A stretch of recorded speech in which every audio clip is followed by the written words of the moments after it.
I was 6'4", 150 pounds, skinny kid with a bunch of zits all over my face, and you know, while I was in school, braces on my mouth, glasses on my face, you know.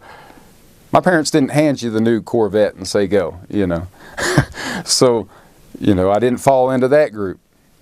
I wasn't one of them guys that would, you know, just walk up and talk to the girl he liked, or go out and make friends with some guys he had never met before. I wasn't that guy. Doing the drugs seemed to bring people around. And of course, it, you know, you don't have any inhibitions when you're high, you know, when you're drunk or whatever the case may be. And so it was a lot easier for me to talk to people. It was a lot easier for me to make friends. I stole from my family. I stole from people I cared about. I did whatever I needed to do once the addiction really set in to stay high, you know. My poor mom, she, you know, she had a ring that my dad had bought her for an anniversary.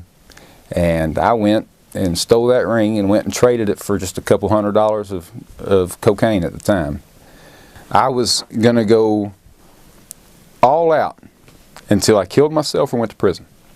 And thank God that he chose to put me in prison rather than to let me keep going like I was.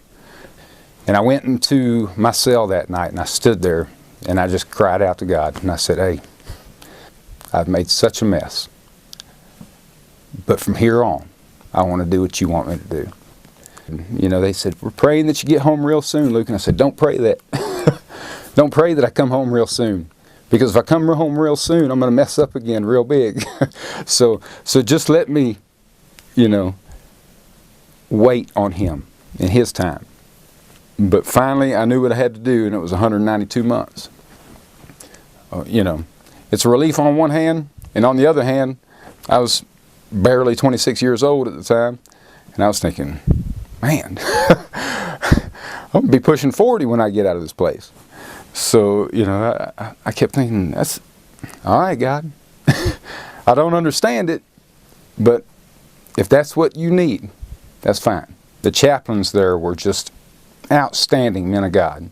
I mean, super intelligent, great apologists and everything else. I mean, men that were textual critics that had been all over the world looking at the original documents. And now here they were in the prison teaching me, who was so interested in the things that they had been studying all their lives. And, you know, I learned to do upholstery work while I was at Pensacola. So the day I left the prison, I made one call and I had a job before I ever got back to Chattanooga. I'm not proud of the things I did in my past. And I'm not proud of some things that I'll do in my future. But I'm proud of the man God's made me. How great the love of Jesus Christ.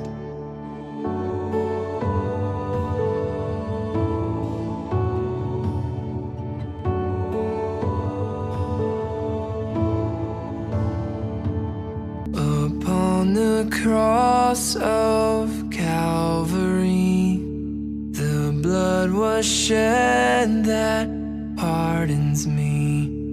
No longer bound, no more defeat. How great the